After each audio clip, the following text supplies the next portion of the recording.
નમસ્કાર વિદ્યાર્થી મિત્રો, ગયા લેક્ચરમાં આપણે સ્વાધ્યાય 7.2 કમ્પ્લીટ કરેલું હતું. તે પછી ખાલી તમને એક સૂત્ર આપેલું હતું અને સૂત્ર આપણે 10 વખત લખવાની વાત થઈ હતી. બરાબર. સૂત્ર શું હતું આપણે જોઈએ લઈએ કે NPR NPR એટલે કે n ફેક્ટોરિયલ છેદમાં n માઇનસ r ફેક્ટોરિયલ, જ્યાં 0 less than equal to r less than equal to n અને n નોટ ઇક્વલ ટુ 0. એટલે કે આરનું મૂલ્ય છે એ આપણે જે કુલ સંખ્યા આપેલી હોય એમાંથી આર એટલે તો કે જેમાંથી સિલેક્ટેડ થતી હોય એટલે જેની આપણે ગોઠવણી કરવાની હોય, એટલે બધી સંખ્યાની કરવાની ન હોય, જેટલાની ગોઠવણી થતી હોય એ ગોઠવણી. એટલે કે આર દર્શાવે n એટલે કુલ સંખ્યા દર્શાવે આપણે, અને NPR બરાબર n ફેક્ટોરિયલ છેદમાં n માઇનસ r ફેક્ટોરિયલ. આરનું મૂલ્ય 0 થી લઈને n અથવા n કરતાં નાનું હોય. બીજી વાત કે આ ક્યારે સૂત્રનો ઉપયોગ કરવાનો, કે જ્યારે પુનરાવર્તન કરવામાં આવે નહીં ત્યારે, પુનરાવર્તન થતું ન હોય ત્યારે. જો પુનરાવર્તન થતું હોય તો આ સૂત્રનો ઉપયોગ થશે નહીં. તો એના માટે પ્રમેય એક આપણે હતો, આ NPR વાળું ફોર્મ્યુલા તમને લખાવ્યો હતો. તો કે જ્યારે પુનરાવર્તન કરવામાં આવતું હોય ત્યારે કોનો ઉપયોગ થશે, તો કે એના માટેનો પ્રમેય 2 છે. તો કે પ્રમેય 2 આપણે લખી લઈએ. બરાબર. ઓકે, પ્રમેય 2 નંબરનો પ્રમેય એવું કે છે, n ભિન્ન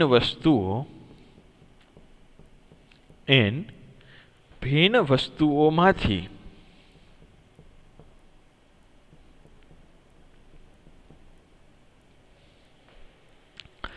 r વસ્તુઓ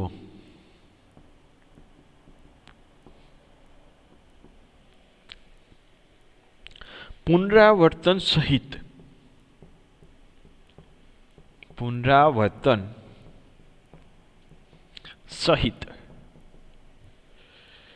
એકી સાથે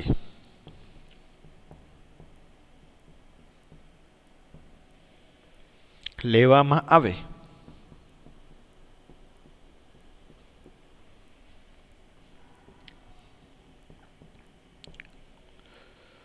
તો મળતા ક્રમચય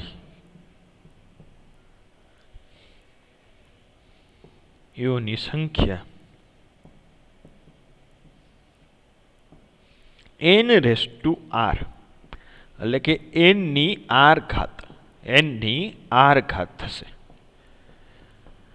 બંનેમાં સૂત્રમાં ક્યારે, જ્યારે પુનરાવર્તન સહિત, આ શબ્દ અગત્યનો છે કે પુનરાવર્તન કરવાનું કીધું હોય ત્યારે કેટલા ક્રમચય મળે, તો કે n ની r ઘાત જેટલા, n ની r ઘાત. બરોબર. અને જ્યારે પુનરાવર્તન રહિત, બે શબ્દ ખાસ અગત્યના છે, રકમ વાંચતા હોય ત્યારે ખાસ જોવાનું, પુનરાવર્તન રહિત કે પુનરાવર્તન સહિત. પુનરાવર્તન સહિત એટલે પુનરાવર્તન કરવાનું છે, તમે પુનરાવર્તન કરી શકો. પુનરાવર્તન રહિત શબ્દ જ્યારે આવે એટલે પુનરાવર્તન કરવાનું નથી. બરાબર. ખાસ જોવાનું, પુનરાવર્તન સહિત છે કે ઘણીવાર રકમ એમ લખ્યું પુનરાવર્તન કરવાની પરવાનગી છે, પુનરાવર્તન કરવાનું નથી, એવું લખ્યું હોય તો કાંઈ વાંધો નહીં. પણ ઘણીવાર આવો શબ્દ ક્યાંક તમને જોવા મળી જાય, પુનરાવર્તન સહિત ને પુનરાવર્તન રહિત. જો રહિત શબ્દ જ્યારે તમે જોવો એટલે કે પુનરાવર્તન, એનો મતલબ એવો થાય પુનરાવર્તન રહિત એટલે પુનરાવર્તન કરવાનું નથી. તો આ n ભિન્ન વસ્તુમાંથી r વસ્તુઓ એકી સાથે લેવાની હોય, અને જો પુનરાવર્તન રહિત હોય તો NPR નું સૂત્ર ઉપયોગ કરશે. અને જ્યારે પુનરાવર્તન સહિત હોય અને ક્રમચયની સંખ્યા મેળવવાની હોય તો n ની r ઘાતનો ઉપયોગ કરીશું. કમ્પ્લીટ. બંને સૂત્ર ક્યારે યુઝ થશે, પુનરાવર્તન સહિત ને પુનરાવર્તન રહિત. જો પુનરાવર્તન સહિત હોય તો n ની r ઘાત, પુનરાવર્તન રહિત એટલે કે પુનરાવર્તન કરવાનું ન હોય તો NPR નો ઉપયોગ કરીશું. બરાબર. ક્લિયર આટલું? ઓકે. અને બધી એકી સાથે ઘટના થવી જોઈએ, પછી પહેલા આન પછી આન પછી આ, એમને એકી સાથે લેવામાં આવે ત્યારે, જો લખેલું જ છે આપણે વ્યાખ્યા ફર્સ્ટ, એકી સાથે લેવામાં આવે તો મળતા ક્રમચયોની સંખ્યા n⁻r થશે. ક્લિયર? જેમ કે ઉદાહરણ તરીકે આપણે જોવું હોય તો કે નંબર શબ્દના મૂળાક્ષરોનો ઉપયોગ કરી N U M BER number શબ્દના મૂળાક્ષરોનો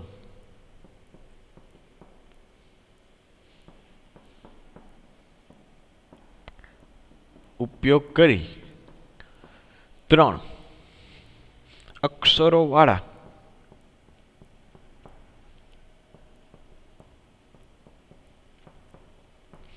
શબ્દ સંખ્યા ની સંખ્યા. હવે ટોટલ કેટલા છે નંબર શબ્દમાં પહેલા એ જોઈએ. 1 2 3 4 5 6. તો કે કુલ આપણી પાસે કેટલા નંબર છે? 6. એમાંથી કેટલા શબ્દવાળા જોઈએ છે? કેટલા શબ્દ બનાવવાના? હવે 3. એટલે કે n બરાબર ખાલી ફિક્સ થઈ ગયું, n બરાબર 6 અને ગોઠવણી કેટલાની કરવાની? 3ની. એટલે કે r બરાબર 3. હવે બે રીતે તમને પૂછાઈ શકે કે પુનરાવર્તન સહિત આમાં કીધું હોય ત્યારે શું જવાબ આવે અને પુનરાવર્તન રહિત કીધું હોય ત્યારે શું આવે. તો કે જ્યારે પહેલું આપણે વાત કરી પુનરાવર્તન રહિત, પુનરાવર્તન રહિત હોય ત્યારે અહીંયા n બરાબર 6 અને 3 શબ્દ, બરાબર, 3 અક્ષરો વાળો શબ્દ બનાવવાનો હોય. તો કે 3 અક્ષર હોય એટલે કે કેટલા ગોઠવણી કરવાની? 3ની ગોઠવણી કરવાની. એને r બરાબર કેટલા થશે? 3. ક્લિયર? n બરાબર 6, r બરાબર 3. પુનરાવર્તન રહિત, તેથી કયું સૂત્ર આવશે? NPR. NPR એટલે કે 6p3. બરાબર, 6p3. 6p3 એટલે તો કે હવે n ફેક્ટોરિયલનું સૂત્ર આપણે જોયું, n ફેક્ટોરિયલ છેદમાં n માઇનસ r ફેક્ટોરિયલ. તો કે અહીંયા શું આવશે? તો કે 6 ફેક્ટોરિયલ છેદમાં n ની જગ્યાએ 6, એટલે કે n ની જગ્યાએ 6 હતા તો કે n ફેક્ટોરિયલ, એટલે કે 6 ફેક્ટોરિયલ છેદમાં n માઇનસ r ફેક્ટોરિયલ. એટલે n એટલે તો કે 6 માઇનસ માઇનસ 3, r એટલે કે 3 છે, એટલે કે r ની જગ્યાએ 3 મૂક્યા, પછી ફેક્ટોરિયલની નિશાની. તો શું જવાબ આવ્યો? 6 ફેક્ટોરિયલના છેદમાં 3 ફેક્ટોરિયલ. 6 ફેક્ટોરિયલ એટલે કે 6 ગુણ્યા 5 ગુણ્યા 4 છેદમાં 3 ફેક્ટોરિયલ છેદમાં 3 ફેક્ટોરિયલ. 3 ફેક્ટોરિયલ 3 ફેક્ટોરિયલ કેન્સલ થઈ ગયા. વધ્યા કેટલા? 6 ગુણ્યા 5 ગુણ્યા 4. 6 પચ્ચા 30, 30 ચોક 120. તો કે જવાબ મળ્યો મને 120. તો કે કેટલી રીતે ગોઠવણી થઈ શકે? 6 શબ્દ આપેલા છે, નંબર અક્ષર નંબર શબ્દ આપ્યો છે, એના મૂળાક્ષરો કેટલા? 6. 6 મૂળાક્ષરોમાંથી 3 મારે મૂળાક્ષરો અક્ષર હોય એવો મારે શબ્દ બનાવવો છે. તો એવા કેટલા રીતે ગોઠવણી થઈ શકે આનો ઉપયોગ કરીને? તો કે 120 રીતે. પેલું. હવે બીજું આપણે જે વાત કરવાની છે એ બીજી વાત કરી લઈએ હવે અહીંયા, કે એમાં એવું કીધું હોત કદાચ કે પુનરાવર્તન સહિત.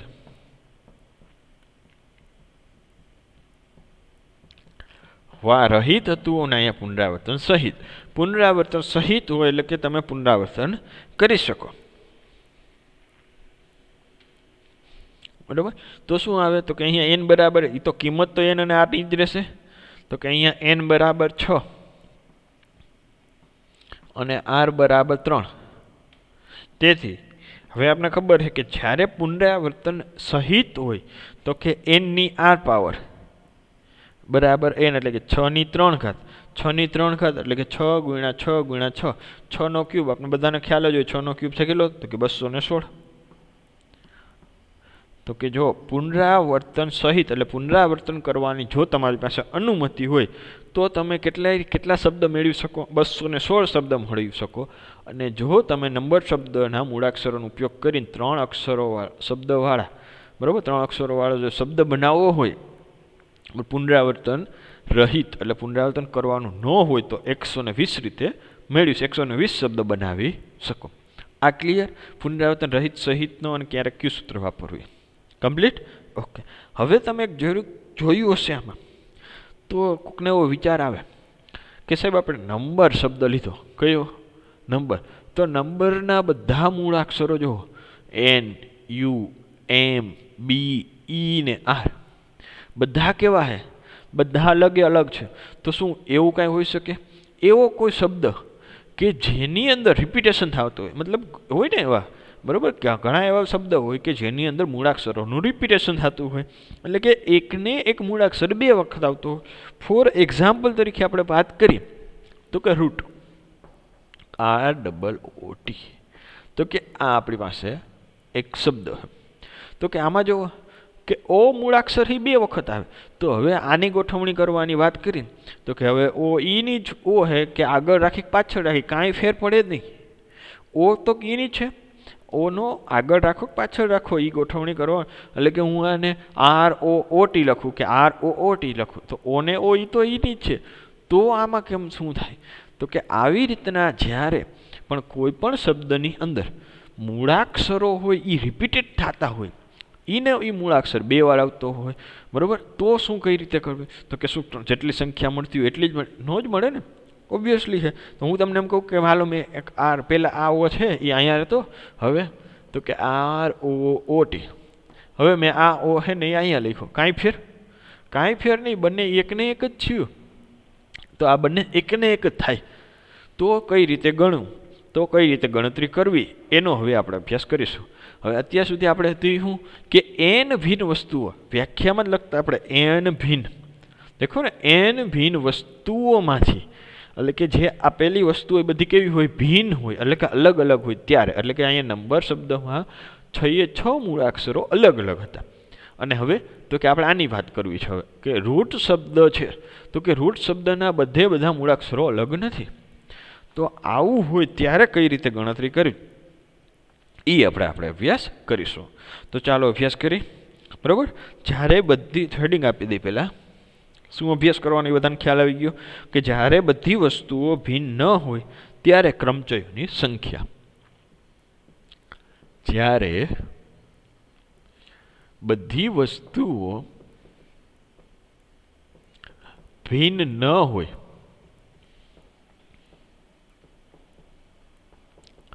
ત્યારે ક્રમચયની સંખ્યા. તો કે જ્યારે બધી વસ્તુ ભિન્ન ન આવતી હોય ત્યારે ક્રમચયની સંખ્યા કઈ રીતે આવે એનો આપણે અભ્યાસ કરવો.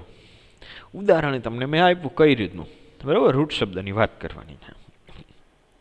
તો શરૂઆતમાં આપણે સમજવા માટે એવું ધારી લઈ કે રૂટ શબ્દ છે. હવે અહીંયા રૂટ શબ્દમાં ઓ છે એ આપણે એવું ધારી કે અલગ અલગ છે. કેવો છે? અલગ અલગ, પણ આપણે ખબર છે એકને એક જ છે. ધારો કે હું એને એવું નામ આપું O1 અને O2, તો તમે આવી રીતે લખી શકો RO1 O2T, અથવા તો બીજી રીતે આને આવી રીતે ગણી શકો R2 R1T. તો આવી રીતે જે વચ્ચેનો શબ્દ છે, તો હવે જુઓ અલગ અલગ થઈ ગયા. કેવા થઈ ગયા? હવે 4 કેવા થઈ ગયા? ભિન્ન થઈ ગયા. તો કે 4 ભિન્ન વસ્તુઓની ગોઠવણી કઈ રીતે થાય? તો કે 4 ફેક્ટોરિયલ રીતે. આપણે સૌ પ્રથમ જ આપણે ભણ્યા હતા, બરાબર, ચેપ્ટર શરૂઆત કરી ત્યારે 4 ફેક્ટોરિયલ રીતે થશે.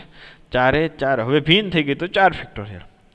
પરંતુ હવે આ બે જે આ O1 અને O2 એ 2 વસ્તુ હકીકતમાં તો એ કઈ છે? એકને એક જ છે.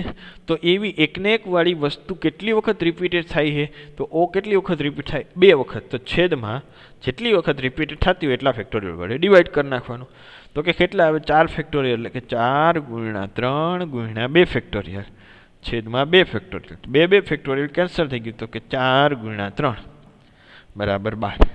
તો કે એવું કહેવા માંગે છે કે જો રૂટ શબ્દ, બરાબર, એને આપણે O1 O2 કરીને અલગ અલગ કરીને અથવા તો રૂટ શબ્દ આખો કમ્બાઈન કરી તો એને આપણે કેટલી ક્રમચયોની સંખ્યા મળે? 12 ક્રમચયોની સંખ્યા મળે. હવે આપણે ખબર છે કે જ્યારે પહેલું એક એક્ઝામ્પલ હોય ત્યારે આપણે એને ડિટેલમાં સમજીએ, બરાબર, અને કયા 12 મળશે એ આપણે જોઈએ, જેથી કરીને તમારું મનમાં કન્ફ્યુઝન દૂર થઈ જાય. હવે અહીં O1 O2 ના 4 છેદમાં 4 ફેક્ટોરિયલ છેદમાં 12 2 ફેક્ટોરિયલ કર્યા અને 12 આવ્યા કઈ રીતે, બરાબર. તો એ આખું એક્ઝામ્પલ જોશે તો જો ખ્યાલ આવશે. હવે પહેલાં આપણે એવું કરશું કે O1 ને O2 બે અલગ અલગ રાખશે, પછી ઓ ઓ પછી બે એક જ છે એવું કહીને કેટલા મળશે? તો આ બે એક જ હોય ને ત્યારની સંખ્યા આપણે મળી 12, અને O1 O2 અલગ અલગ હોય ત્યારે કેટલી મળે છે કે 4 ફેક્ટોરિયલ. બરાબર, 4 ફેક્ટોરિયલ એટલે કે કેટલી થવી જોઈએ? 4 ફેક્ટોરિયલ એટલે કે 4 તેરી 12, 12 અને 2 24, તો કે ત્યારે 24 થવી જોઈએ. જો બંને એક જ હોય તો 12 થવા જોઈએ. બરાબર, આ O1 ને O2 અલગ અલગ હોય તો 4 ફેક્ટોરિયલ છે કે 4 ભિન્ન અક્ષરની ગોઠવણી આપણે 4 ફેક્ટોરિયલ રીતે કરી શકીએ. તો ક્રમચયોની સંખ્યા 4 ફેક્ટોરિયલ, 4 ફેક્ટોરિયલ એટલે કે 4 ગુણ્યા 3 ગુણ્યા 2 ગુણ્યા 1 એટલે 4 તેરી 12, 12 દુ 24. તો આમાં 24 મને સંખ્યા મળવી જોઈએ, અને જ્યારે હું આવી રીતે ગોઠવું ત્યારે મને સંખ્યા 12 મળવી જોઈએ. એ આપણા સૂત્રથી મેળવ્યું, 4 ફેક્ટોરિયલના છેદમાં 2 ફેક્ટોરિયલ. હવે કઈ રીતે લખું? 4 ફેક્ટોરિયલ એટલે તો કે જેટલા શબ્દ હોય, મૂળાક્ષરો હોય શબ્દની અંદર, એ બધા મૂળાક્ષરો છેદમાં જે મૂળાક્ષર રિપીટ થતો હોય, કયો? તો કે ઓ મૂળાક્ષર, અને એ મૂળાક્ષર કેટલી વાર રિપીટ થાય છે? 2 વાર, એટલે કે 2 ફેક્ટોરિયલ વડે ડિવાઈડ કરી નાખવાનું. સૂત્ર આવી રીતનું છે. હવે નેક્સ્ટ જોઈએ આપણે કે કઈ રીતે રૂટ શબ્દનું બધા રીતે ગોઠવણી થાય. અલગ અલગ જ્યારે O1 O2 ભિન્ન હોય ત્યારે O1 અને O2 ભિન્ન હોય, અને બીજામાં એવું રાખી કે અહીંયા O1 અને O2 એક જ હોય, એટલે કે ભિન્ન ન હોય. તો પહેલી જ ગણતરી કે R O1 O2 T, પહેલી રીતે. બીજું, હવે O1 ને O2 ને જ આપણે બદલાવી, તો કે R O2 O1 T. ભિન્ન હોય તો એના માટે 2 રીત ગણતરી થઈ, અને બંને એકને એક જ હોય, O1 O2 ને તમે એક જ ગણો તો આને કઈ રીતે લખી શકો? R O O T. જો O1 O2 એકને એક જ હોય તો આગળ લખો પાછળ લખો કાંઈ ફેર પડવાનું નથી, તો ખાલી route R O O T એક જ હોય ત્યારે એટલું જ લખી શકાય. અને જો ભિન્ન હોય તો R O1 O2 T અને R O2 O1 T, બે અલગ અલગ ને સામે એક. ખ્યાલ આવ્યો? હવે તો કે R ને T એની બેનની જગ્યા બદલાવી, તો કે T આગળ લખી, R પાછળ રાખી, અને O1 O2 ને O1 O2 એમને રાખી, અને બીજી ગણતરીમાં T આગળ, R પાછળ, અને O2 O1 O2 1. હવે આ બંને માટે ફરીથી તો કે જો T બંને એકને એક હોય, TOR ટૂર. બરાબર, ઓકે. નેક્સ્ટ જોઈએ. હવે R ને T ની જગ્યાએ એમણે રાખી હતી. હવે તો કે જો ખાસ પ્લાનિંગથી કરવાનું. હવે T ને એક સ્ટેપ આગળ લઈ આવે, તો કે R એમણે T ને એક સ્ટેપ આગળ લઈ આવશે, એટલે કે T અહીંયા O1 અને એની જગ્યાએ O2 ની જગ્યાએ બંને બદલાશે. ઓકે. નેક્સ્ટ તો કે R એમણે T એમણે અહીંયા O2 અહીંયા O1 થઈ ગઈ બે અલગ અલગ. હવે બંને અલગ અલગ છે અને બંને એક હોય તો R O T O. Clear? હવે નેક્સ્ટ વળી પાછું જો આ સ્ટેપ અલગ કરવાનું, અને બીજા સ્ટેપમાં R ને T ની ખાલી જગ્યા બદલાવ, તો કે R ને T ની જગ્યા બદલાવ તો અહીંયા શું આવશે? T, અહીંયા R, અહીંયા O1, અહીંયા O2, અહીંયા T, અહીંયા O2 R O1. તો કે શું આવશે? T O R O. કેટલા? 4 મળી ગયા. આપણે કેટલા જોઈએ છે? 12 જોઈએ છે. કમ્પ્લીટ. અને આ સેટ કેટલા મળ્યા? તો કે 1 2 3 4 5 6 7 8 8 મળ્યા. આગળ વધી. હવે નેક્સ્ટ સ્ટેપમાં શું કરશું આપણે? કે જો પેલા T ને ક્યાં લઈ આવ્યા? પેલા અહીંયા હતા, પછી અહીંયા લઈ આવ્યા, હવે આગળ લઈ આવે. જે એક સ્ટેપ પ્લાનિંગ છે એવી રીતે કેટલા જઈએ? તો કે R T O1 O2 R T O2 O1 બંને જો એકને એક જ હોય તો મને શું મળશે? R T O O. Clear? હવે R અને T ની જગ્યા બદલાવો, તો કે R અને T ની ખાલી જગ્યા બનાવી, તો T R O1 O2 T R O2 O1, તો મને મળશે T R O O. થઈ ગયું અહીંયા સુધી? તો કે હવે ટીને આગળ આગળ લેતા આવ્યા હતા પાછળથી. હવે હવે તો કે આરની વારી. જુઓ, ટી અહીંયા આવી ગયો, અહીંયા આવી ગયો, અહીંયા આવી ગયો. હવે આરને લઈ જાઓ. આરને હવે આપણે અહીંયા લઈ જાય, બરાબર. પછી શું આવે જોતા જાય. તો કે આર પાછળ જશે તો બધું આગળ આવશે. તો કે O1 O2 RT, પછી O2 O1 RT, બંને એકને એક જ હોય તો શું થાય? OORT. હવે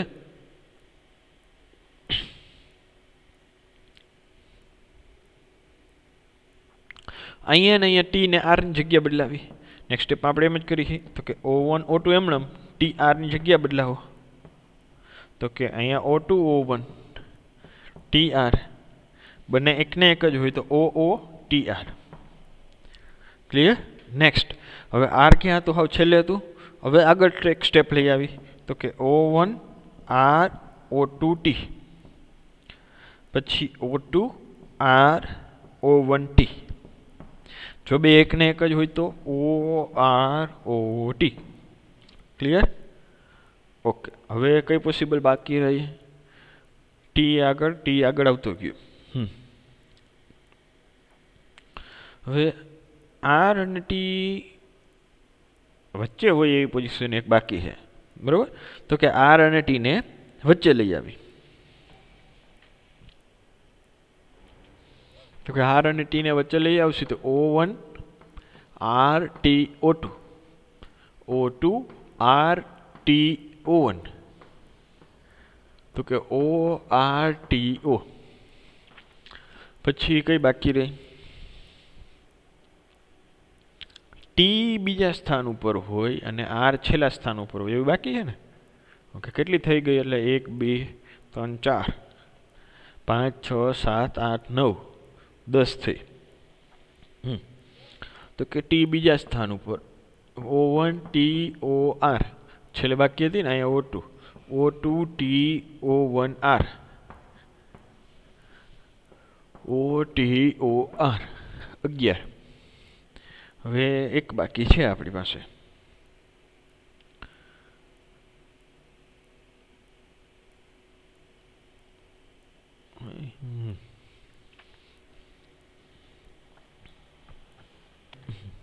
એક બાકી છે ને. હવે એમાં આ જો આપણે આ બેની જગ્યા બદલાવી નથી હજી. આર ટી લખ્યું ને, ટી આર વચ્ચે હોય એવી જગ્યા નથી આવી ને આપણે. ઓકે, હા, એ એક બાકી છે. તો કે O1 T R O2, O2 T R O1, એટલે કે OTRO. 3 આ સાઈડથી ગણતા જઈએ. 3 4 5 6 7 8 9 10 11 12. આ સાઈડ 12 થઈ તો સામે ઓલી બધી બે બે સામે 1 મળે છે એટલે 24 તો મળી ગઈ. અહીંયા 12 થવી જોઈએ અને આની પેર કેવી રીતે કેટલી થવી જોઈએ? 24. જો બંને અલગ અલગ હોય તો 24 રીતે કઈ રીતે ગોઠવણી કરી શકીએ? જો આ 24 રીતે આપણે અહીંયા લખેલી છે. પહેલાં શું કર્યું? O અને T બે છેડે રાખ્યા, પછી ટી આર ટીની અદલા બદલી કરી, પછી ટી એક એક સ્ટેપ આગળ લેતા ગયા. ટી એટલે બીજા સ્થાન ઉપર આવ્યા, બરાબર. પછી એની બંને બદલી, પછી ટીને આપણે અહીંયા લઈ આવ્યા, પછી આર ટીની બદલા બદલી, પછી આરને લેતા આવ્યા એક એક સ્ટેપ આગળ, પછી આરને ટીની બદલા બદલી, પછી આર એક બીજા સ્ટેપ પર લઈ આવ્યા, છેલ્લે આર અહીંયા લઈ આવ્યા, આર ટીની બદલા બદલી, પછી આર હાવ છેલ્લે લઈ ગયા, પછી આર ટીની ટી આરની બદલા બદલી. આ સ્ટેપ એક જરી કાંઈ નીચે લખાઈ ગયું. કમ્પ્લીટ? ઓકે. તો 24 રીતે થાય. ઓકે. તો હવે જો આવી જ રીતે આ જે તમને આપેલું તો એની જગ્યાએ બીજો કોઈ એક મૂળાક્ષર આપણે જરીક વાત કરીએ તો એમાં કેટલી રીતે થાય ગણતરી? તો આપણે શું કરવાનું? સૂત્ર શું કહીએ કે પહેલાં ઉપર જેટલા કુલ મૂળાક્ષરો આપ્યા હોય એ બધા મૂળાક્ષરો ઉપર લખશે. ક્લિયર? છેદમાં કોના વડે ડિવાઈડ કરવાના? જે મૂળાક્ષરો રિપીટ થતા હોય અને એ મૂળાક્ષર રિપીટ કેટલી વાર થાય છે એટલા ફેક્ટોરિયલ વડે ડિવાઈડ કરવાના. ફોર એક્ઝામ્પલ તરીકે વાત કરીએ આપણે, બીજો એક શબ્દ લઈ, ધારો કે ઇન્સ્ટિટ્યૂટ, બરાબર. તો કે હવે INSTITUTE.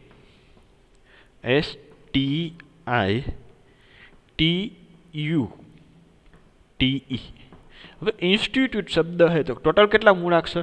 3 3 6 3 9, તો કે 9 મૂળાક્ષરો છે. બરાબર. શબ્દના પુનઃ ગોઠવણી કેટલા પ્રકારે કરી શકાય તે શોધીએ. શબ્દની પુનઃ ગોઠવણી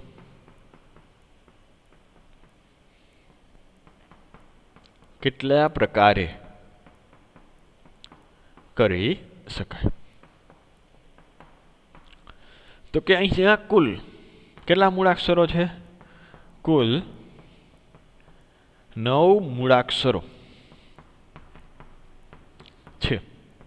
હવે જેમાંથી રિપીટ કેટલા થાય? તો કે જુઓ, એક તો આઈ થાય. આઈ કેટલી વખત? તો કે 2 વખત. પછી તો કે એન નથી થતો. પછી એસ નહીં. ટી, હા, તો કે ટી થાય કેટલી વખત? 1 2 અને 3 વખત. 3 વખત ટી રિપીટ થાય છે. આઈ 2 વખત રિપીટ થાય છે. એના સિવાય તો કે એન ને કંઈ નહીં, એસ નહીં, યુ નહીં ને ઈ. તો ટોટલ 9 મૂળાક્ષરો છે, જેમાંથી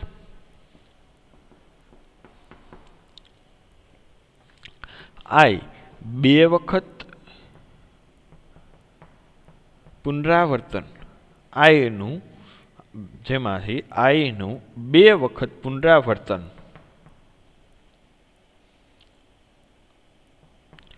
થાય છે અને ટીનું 3 વખત, બરાબર, અંગ્રેજી બંનેમાં લખ્યું આપણે, 3 વખત પુનરાવર્તન થાય છે. એટલે કે 2 વખત, એટલે કે આને I1 કહી દો, આને I2 કહી દો, અને T1 T2 T3 જો 3 અલગ અલગ નામ આપી અને પછી જો એની ગોઠવણા કરી તો કેટલા ક્રમચયોની સંખ્યા મળે? તો કે આપણે હવે સૂત્ર ભણી ગયા. તો કે પહેલા કુલ મૂળાક્ષરો એટલે કે 9 ફેક્ટોરિયલ છેદમાં જેનું પુનરાવર્તન થતું હોય, જેટલી વખત થતું હોય એના વડે ડિવાઈડ કરી નાખવાનું, એટલા ફેક્ટોરિયલ. તો કે આઈ કોનું પુનરાવર્તન થાય? તો કે આઈ અને ટી. તો કે આઈ અને ટીનું કેટલી વખત પુનરાવર્તન થાય છે? તો કે આઈનું 2 વખત, તો કે 2 ફેક્ટોરિયલ. પછી ટીનું કેટલી વખત પુનરાવર્તન થાય? તો કે 3 વખત, એટલે કે 3 ફેક્ટોરિયલ વડે ડિવાઈડ કરી નાખીએ. હવે આનો જે જવાબ આવે એ તમારો જે જવાબ આપે એટલી રીતે એને પુનઃ ગોઠવણી કરી શકાય. ક્લિયર? આવડી જાય આ પ્રકારના કોઈ પણ તમને એક્ઝામ્પલ જો આપવામાં આવે તો. હવે તમે તમારા નામનો બધા ટ્રાય કરવી કે તમે તમારા બધાનો પોતપોતાનું નામ હોય તો નામનો જ જોવાની ટ્રાય કરવાની કે આપણે આપણા નામને જ કેટલી રીતે પુનઃ ગોઠવણી કરી શકીએ. બરાબર. નેક્સ્ટ એના પછીનો પ્રમેય 3 છે. પ્રમેય 3 એટલે કે અને 4 છે એ એટલે આપણે જે શીખા એ જ છે બધું.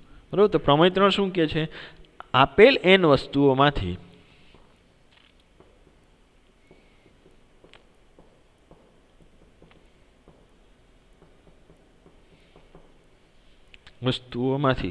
n સમસ્વરૂપ એટલે એકને એક માંથી p, આપેલ n વસ્તુઓમાંથી p સમસ્વરૂપ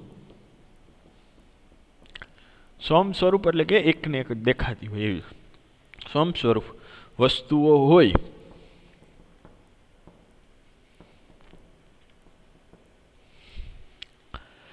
અને બાકીની ભિન્ન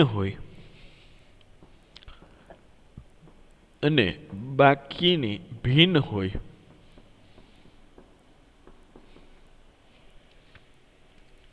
તો ક્રમચયોની સંખ્યા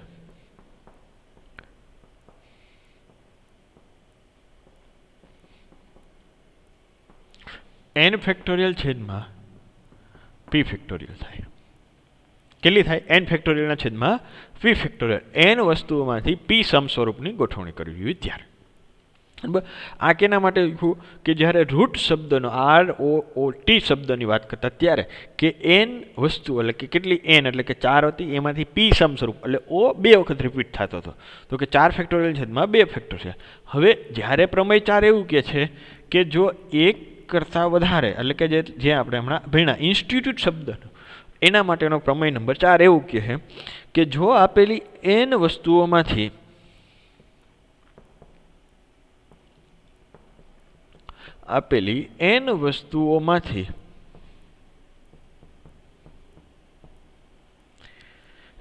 P1 એક પ્રકારની સમસ્વરૂપ વસ્તુઓ હોય, P1 એક પ્રકારની, એટલે કે આપણે જે આઈ હતો 2 વખત થતો હતો એમ, એટલે કે P1 એક પ્રકારની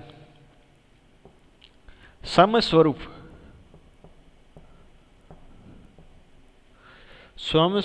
વસ્તુઓ છે.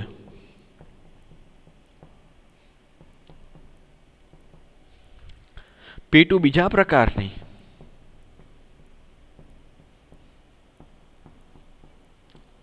સમસ્વરૂપ વસ્તુઓ છે.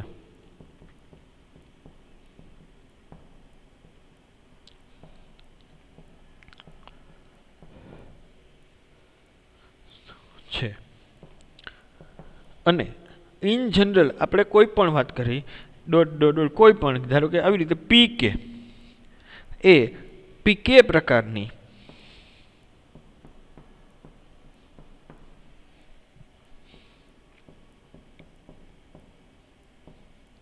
સમસ્વરૂપ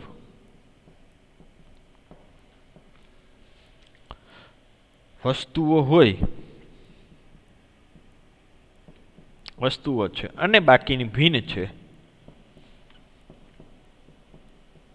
એટલે જેટલી રિપીટ થતી હતી બધી લઈ લીધી, અને બાકીની વૈધી કેવી છે, ભિન્ન છે. બરાબર, બાકીની ભિન્ન હોય તો ક્રમચયની સંખ્યા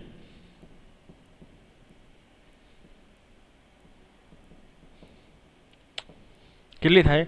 તો કે n ફેક્ટોરિયલ છેદમાં, જેમ આપણે ઇન્સ્ટિટ્યૂટ શબ્દની વાત કરતી તો કે આઈ કેટલી વખત? 2 વખત થયું, તો 2 ફેક્ટોરિયલ વડે ડિવાઈડ કર્યું. પછી ટી 3 વખત રિપીટ થતું, એટલે કે 3 ફેક્ટોરિયલ વડે ડિવાઈડ કર્યું. તો કે એવી જ રીતે P1 આઈ પછી ટી, ધારો કે કોઈ પણ એક બીજો શબ્દ હોય અને એમાં ઈ ધારો કે રિપીટ થતો હોય, તો કે ઈ 3 વખત રિપીટ થતું, પાછા 3 વડે ડિવાઈડ કરવાનું, 3 ફેક્ટોરિયલ વડે, 3 વડે નહીં સોરી, તો કે n ફેક્ટોરિયલ છેદમાં P1 factorial, P2 factorial up to જેટલી વખત રિપીટ, જેટલા શબ્દ થતા હોય એટલા ફેક્ટોરિયલ વડે ડિવાઈડ કરી નાખવાનું. એ એનું સૂત્ર થઈ ગયું કમ્પ્લીટ. ઓકે, તો અહીંયા સુધી રાખીએ આપણે પ્રમેય 3 અને પ્રમેય 4. પ્રમેય 3 અને પ્રમેય 4નો ઉપયોગ કરીને હવે નેક્સ્ટ લેક્ચર આપણે જ્યારે આવશે, બરાબર, કાલે, ત્યારે એમાં આપણે અભ્યાસ કરીશું કે જ્યારે રિપીટેશન થતું હોય આપેલી વસ્તુઓ હોય n વસ્તુઓમાંથી, બરાબર, અને એમાં કેટલા પ્રકારનું કોનું રિપીટેશન થાય, તો ક્યારે કયા શબ્દની ગોઠવણી. મોસ્ટ ઓફ આમાં જે આપણે અભ્યાસ કરીશું એ શબ્દ જ કોઈ આપેલો હોય અને એની પુનઃ ગોઠવણી કરવાની હોય તો કઈ રીતે થાય એનો અભ્યાસ કરીશું. તો ઉદાહરણ 9 થી કાલે આપણે અભ્યાસ કરીશું. Thank you.